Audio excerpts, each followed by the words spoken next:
I'm really excited to introduce Foster Advocates. Foster Advocates is a Minnesota organization founded in 2018, led by fosters for fosters. They focus on relationships, research, and reform to shift the landscape of child welfare in our state and nationally. Most notably, Foster Advocates values and elevates lived child welfare experience. So I'm going to welcome Hoang Murphy, their director, and the panelists. Thank you. This is working for sure? Yes? Great. Okay, well, awesome. I've heard the mics are being a little bit problematic, so we will try our best. But so glad to see everyone today. My name is Hoang Murphy. I'm the founder and executive director of Foster Advocates, and our name is exactly what we do. We foster advocacy. That means working with folks who have experienced foster care to promote systems change, but it also means making sure that there are advocates in this space. And what we're going to hear from are three wonderful folks who are making systems change or who are about to. So I'm the least important person on this panel, so I'd love to just spend more time introducing these wonderful folks. And so in the middle here is Erin. Erin is a 2023 Foster Advocates Fellow. She applied for the fellowship because of just really not awesome experience in foster care, and just really excited about the opportunity to connect with other fosters and change those experiences for others. And through this, she's discovered a strong passion for advocacy. Some things Erin loves to do include taking her cat for walks, so you know that she's talented, hanging out with friends, and seeing movies with her boyfriend. And then Karen to the far left. Karen is an educator and postpartum doula and serves on our community board. She's passionate about systems change and within child welfare, and as well as affordable postpartum care for fosters and POCI. In her free time, she enjoys reading, writing, binge watching shows on Netflix, and was recently published in Cashew's editorial. So we think she's pretty rad. And then Tiffany is right here. Tiffany is a fellow as well this year. In foster care, she strongly felt the need to advocate for herself and wants to see more youth voices represented and heard for change. She's a leader in her community at work and in child welfare advocacy, always centering on how to make things better for those around her. Tiffany plans to go to college in the next few years, potentially for agricultural sciences. I'm actually really surprised by that, or holistic health. And she loves sports and connecting with friends at local parks. So I just think we should always applause. So I'm just gonna jump right in because we only have 30 minutes. And also just before people get disappointed, we won't have time for Q&A, but I'm sure folks will be generous and would love to answer questions afterward. But the first question is just what is an area of foster care as part of your journey that overlapped either with judges, with other systems folks, teachers, et cetera, that you've experienced where collaboration with your child welfare worker was something that was done well, or a time where you really wish that there was more collaboration?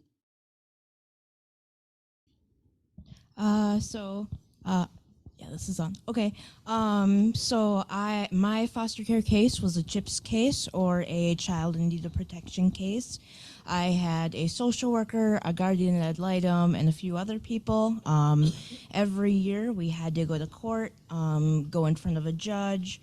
Other people would, explain how I was doing, and then the judge would just say, okay, continue what we're doing for the next year. And I actually didn't really learn what CHIP's case was or anything about it until becoming a fellowship,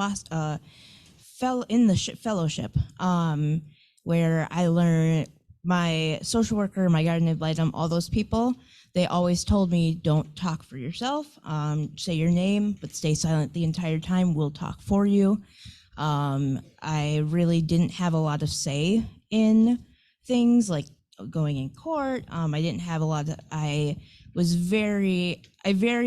really wanted to see my sister a lot, and that was never a priority with my social worker. There were just other things where I had all these people that were supposed to support me and supposed to help me, and they really didn't ask what I want, or they ignored what I said I wanted, and that was very hard for me.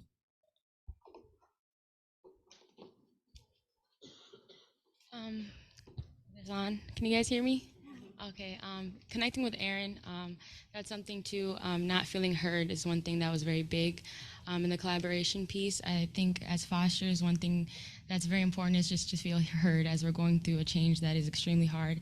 When we look at school and we see our peers go home to families or go home and have certain experiences that are different from ours, one thing that's very important is just being able to know that our concerns and things we need are heard. And for me, relating to you as well, I was returned to my family through adoption, and that was something that was very hard for me to understand because it's the same family I was removed from. So I don't think a lot of things were considered in that means, and I think a lot of times in the foster system, decisions are made just to get the case closed or just to get the next step made, or just to get it done, because I was a foster that was in and out of foster care from 4 years old. So I think it was just a brutal decision that was made, just get her in a home, but not realizing all the components that fell into it. I leave myself with questions that are now like, okay, well, I was removed from this family, but next of kin and adoption at the time was very hard for a lot of people to just get into adoption. So that's one thing I just pinpointing on what Erin said and just answering the question is, I think one thing that was lacked was concerns about how I was feeling in certain environments when the adults were doing what they thought was best, but not looking in my shoes and my perspective. So that's one thing that I want to center is also like paying a close attention to the child's behavior, how they're reacting to certain environments, and listening to their calls out for help, because it's very important. And a lot of fosters do that and end up not feeling heard. Yeah, you both pretty much said it, but I'll piggyback off of what you said in the sense that, like, we just want to be heard. If you're not listening, then you're not going to know what's going on. And a lot of miscommunication stemmed from education, like my foster parents communicating with my educators as well as the social workers. I mean, I went into care at 6 years old, experienced first grade in a new place, didn't know anyone, and all that they were concerned about was that I wasn't reading at a first grade level, when I was like clearly exhibiting signs of PTSD, trauma. I mean, the list could go on and on. So it's really about collaborating with everyone who is involved with this child. Like, it does not just stop because you place them in a home that's safer than the one that they just left. There's more work to be done, and you have to include the child. Yeah, so just your comments are making me reflect a little bit that, I think we're just really great at, arguably saving kids, but we're not really great at caring for them.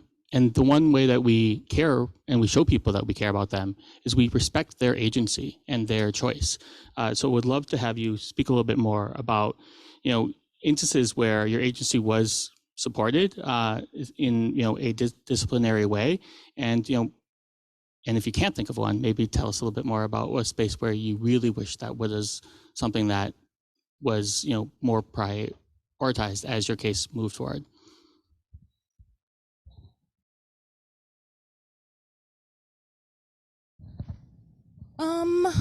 Thinking about that question, I feel like all of my stuff kind of stems back to education. I work in education now, and a lot of what I'm doing is communicating to the child what they're communicating to me, and then reciprocating that to all the people that are involved with this child. So it's again, it's just collaboration. Hoang, can you say the last part of that question again? Yeah, so where was that agency supported in a disciplinary way? So like in your example that you're speaking through your work, like I think all misbehavior especially from a young person, but even from adults, is them communicating something to you that they can't verbalize. It sounds like you agree with that. And then it's your job to communicate that to, parental figures or anyone else in that child's life. Where maybe in your instance involving foster care, was your agency respected in that kind of similar vein? Or maybe where do you wish it was more present?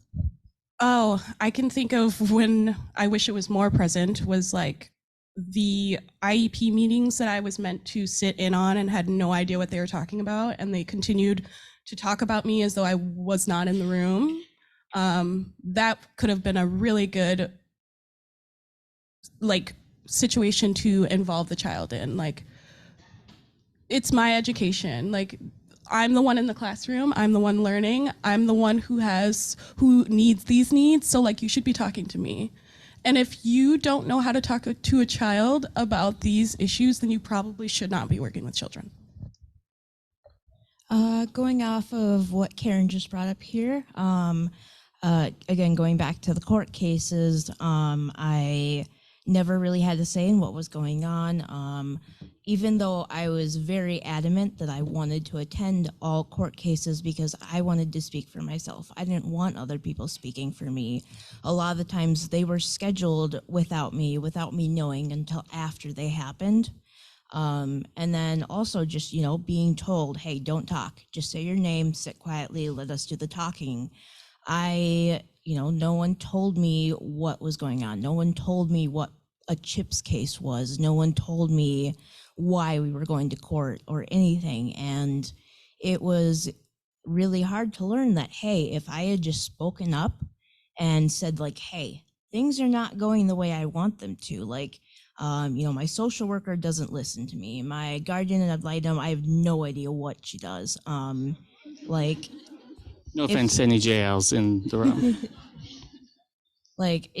I didn't really know anything that was going on, and no one explained that to me, and that made learning about it now and learning that I could have changed it if I had just, researched what was going on, or if I had people that were better at explaining about myself, or about, what was going on, what I can do, what I can and can't do to try and advocate for myself. That probably would have put me in a much better spot than I currently am now, to be honest. Getting back on the agency thing I wanted to add on, one thing I realized too as a foster that was in foster care from being a child to growing into like my adulthood, even though I was in my adoptive home, I still feel like I experienced a lot of that. But one thing I realized about agency, for the fosters, agency starts to fall away, or at least like the numbers of the advocates, like you were naming the guardian ad litems, the social workers, the lawyer, the attorneys, it starts to go away little by little as this foster gets older. Because as a foster gets older, we're maturing, we're growing, we're starting to realize things for ourselves, and we're starting to ask more questions. And I realized by the time I started asking more questions and being aware, I turned around, my guardian ad litem was no longer there, or my family behavioral therapist was no longer there because I was now in middle school or in high school, and I was not in the same home anymore because I'm getting moved so many times. So it's like you build these relationships with these people, and then you have to meet a new person. And then now we have trust issues because it's like, am I gonna tell this person all my story and they're gonna leave again? So that's another thing too that I think is very hard for fosters to build relationships and actually advocate for themselves on what they need and they want. Because when you watch so many people walk in the door and walk back out and you're left with the same problems, you wonder what's really changing. So then you start to give up hope on yourself as well. So that's another thing too, where the agency piece is creating a piece of like familiarity. Like I heard in the disability services panel, when we spoke about how most times when social workers come to the door, some families will mistake it for CPS. So again, like making sure to create that relationship is first and most important. I get like we all work for certain services or for certain agencies, but having that personal relationship with the child and the youth outside of the badge or name tag or whatever, the guardian ad litem, the name of the career path you're in, creating that one-on-one to make the child feel safe is most important. Because after a while, I'm like, all these workers, they're just doing their job. Do they really care about me? So that's one thing that is very important for me in the agency aspect. So I guess like what this also is drawing forward is that, it just sounds like there was a lot of adults in your circumstances talking to each other, but not necessarily talking to you, the client, the most important person and the one that has the most at stake in this outcome. Can you speak a little bit more to that? So if they're not talking with the foster, then they're clearly not collaborating. Can you speak more to the importance of this and what that might mean to fully actually engage, or maybe even provide tips about how to better do that?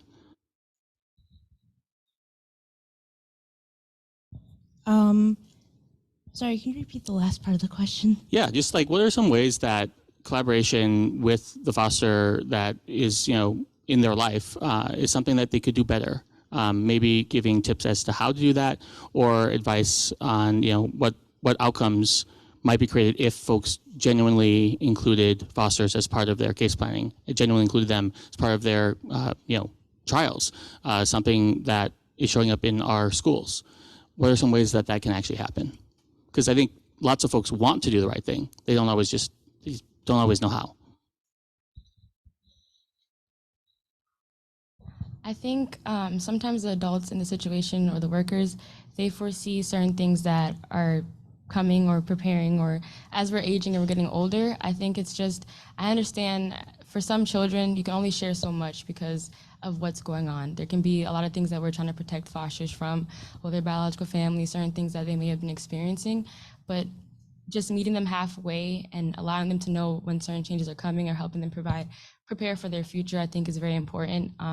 It might be hard to have those discussions, but I think a lot of fosters would appreciate it just to sit down one-on-one. And I know a lot of workers do that, but outside of it, just asking, like, what do you generally need and how are you feeling about from all these changes? And I think a lot of changes happened, and I just had to be told to adjust to it. This is your new home. This is your new home. It's gonna be great. Look at the family, there's so many kids. But I'm like, wait, this is so sudden. Like, I'm being affected by this. So taking time and actually realizing that as well, compared to just looking at the picture and thinking like, oh, they'll be fine. No, like sometimes the change alone is scary, and that's something that I think is very important.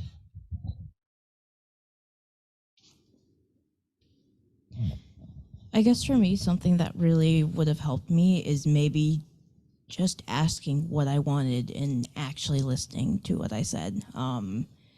Because I wasn't the greatest at advocating for myself when I was in foster care, but there were some things I did speak on, like wanting to see my sister, wanting to, getting mental health help, stuff like that. And a lot of the times it was, I'd ask for it, I'd get empty promises that never happened, and I'd just give up, and I wouldn't keep asking for things. I wouldn't keep telling people what I wanted or what I needed, because even when I did, it was falling on empty ears, and I gave up hope that, I was important, that I mattered, that, my wishes, my rights should be protected. It just started to feel like I was a burden to everyone. And that was, if people had just asked me and actually listened to what I told them, things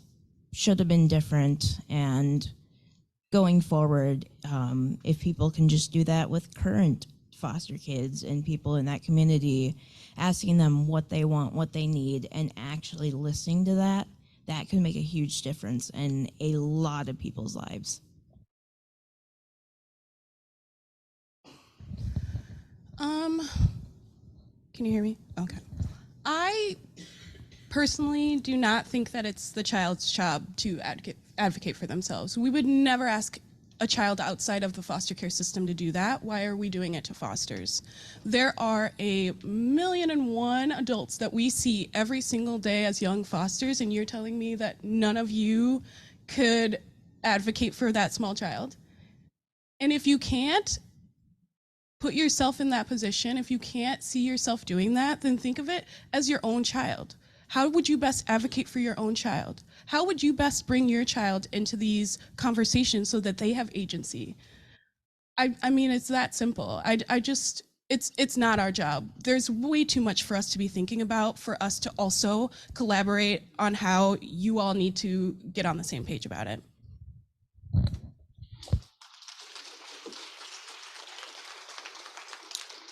I think a great way to summarize is that this is something we say within our org, is that fosters should lead the work, but they shouldn't have to do the work.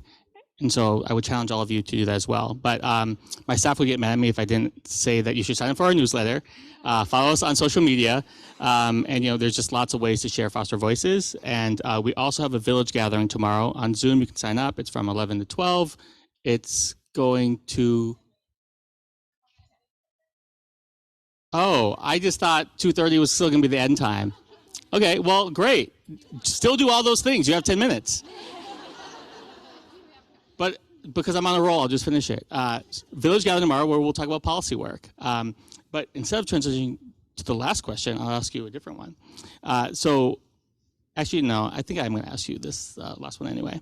So we are in advocacy org, and so that means that like I just can't help whenever I hear of these challenges that you all are bringing forward, that there are things that need to change within the system. Maybe laws, maybe practice changes, but things that would shift things dramatically. What's one big policy idea or big system shifting idea that you just think is something that folks should be working on?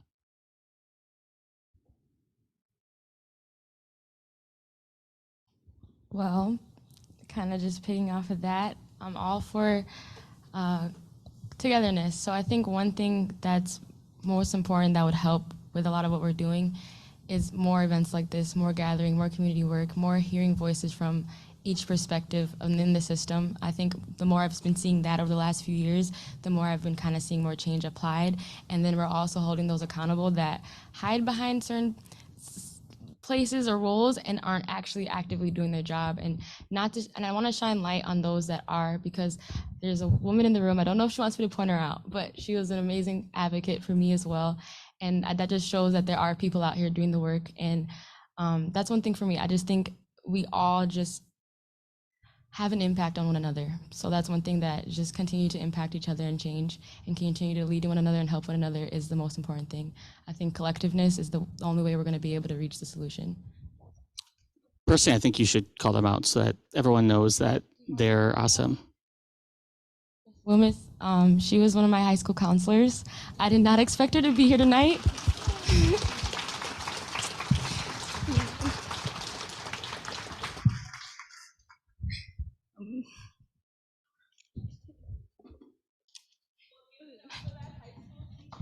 She was an amazing advocate.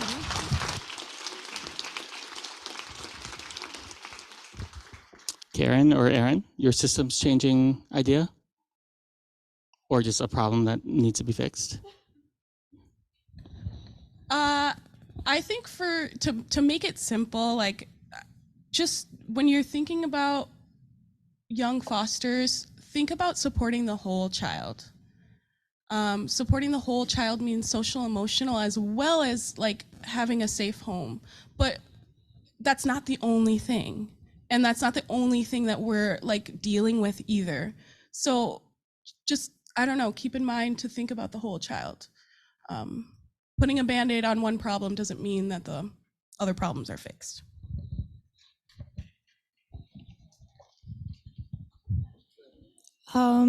I guess for my answer, I kind of want to take it in a little bit of a different direction.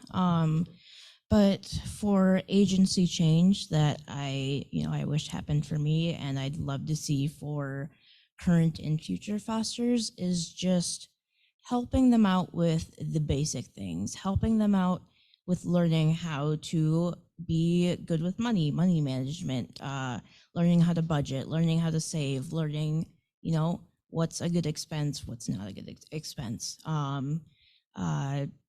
With education, what is the difference between a bachelor's of arts and a bachelor's of science?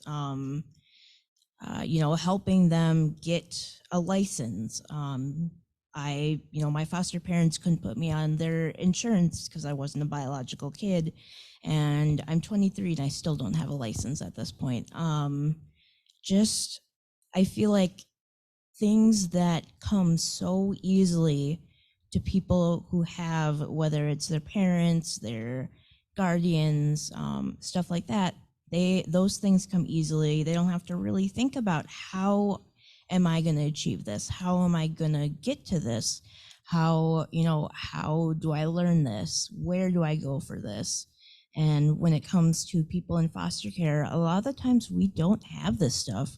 We don't have someone who can co-sign on loans for us to help us get a car or a loan for college. We don't have someone to just help us, learn how to get through school or get through, mental health stuff, or in terms of diseases that may run down in families. I have no idea what's in my family's DNA. I would love to take a genetic test because I don't know what to be aware of for my health or anything like that. kids that don't get in the system, they have access to all of these things so easily, and us fosters, that's not always an option. Sometimes that's the last thing that they just can't get because they don't know where to go and they don't have someone to help them find it. No, and I so appreciate all the comments. It's very clear that so much about a foster's outcomes and life determinants are just based on luck. But it shouldn't be based on luck whether or not a kid makes it, right? That's what parents are for, and in this case, that's what all of you are here for. You are the ones rolling the dice, but it's fosters that will pay the price of that. So please just keep that in mind. Because I timed this poorly, we actually do have a little bit of time for a Q&A. So, but I also have found that sometimes people make a mistake and they think what I meant was a comment, but what I actually mean is a question. So I would love for someone to ask a question. Anyone have a question?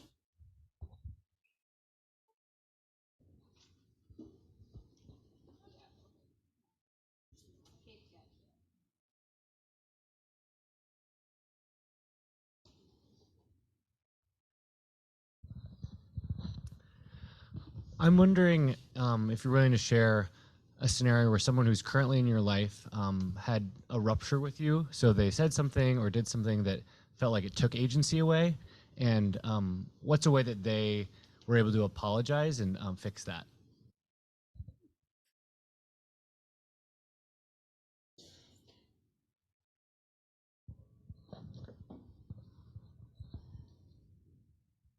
All right. So my last home was one of the best experience I was in the foster home, which was really odd because like all throughout my foster experience, the homes were kind of really hard to be able to even sustain in. But this foster parent, she gave me the home, like she gave me home, and she gave me the mother figure, like she was there for me a lot. But unfortunately, me and my sibling were separated out of her home, and I was like, yo, how are you like keeping us in this home, keeping us like giving us family orientation? I got close to other siblings in the house, got close to our own family. So did my younger brother. And then we were separated. And at that age, I'm like, yo, like you should have known, you were the parent to talk for me. I was only 11 or 12 at the time. And I just took it out on her. Like I was upset. But that's one thing us fosters don't always realize. The foster parents don't always have the last say or decision making. And that's something she had to sit down and talk to me about. And I had to later then understand. But for a while, I was very upset. Like, how could you separate me from my only sibling that is left? Because in the previous foster home, we were separated from our other brother. So when I walked in that house, one thing I always told her about, and that's where I ended up being on my first panel, fighting for siblings not being separated. So I was like, this is something I advocate for, I talk about all the time. How could you do this to me? But I had to learn and realize it was not her only sole decision. And there were other people that played the role and played different pieces in this. So again, for a while, I was very upset. But this is a woman I can still call on today. She's still in my life actively, someone that's very still close with me. I think it was just a conversation that needed to be had. And I'm so thankful that she did take the time to allow me to learn more on why the decisions were made the way they were made. And yeah, she's still an advocate for me, even though I'm no longer a foster in her home. I'm able to call her anytime I need to. So that's a person that took the time and took the initiative to give me an answer instead of closing the door and saying, just deal with it or what just happened. And so, yeah, that was very appreciative of that. Even though it's still hard, I haven't seen my brother since, but the fact that she's there to support is the most important piece. Okay, I think we have to wrap it up to give everybody time for a break and to hear from our final panel. So Jill, I see your hand and I'm sorry, we got to wrap it up. Thank you very much to Foster Advocates.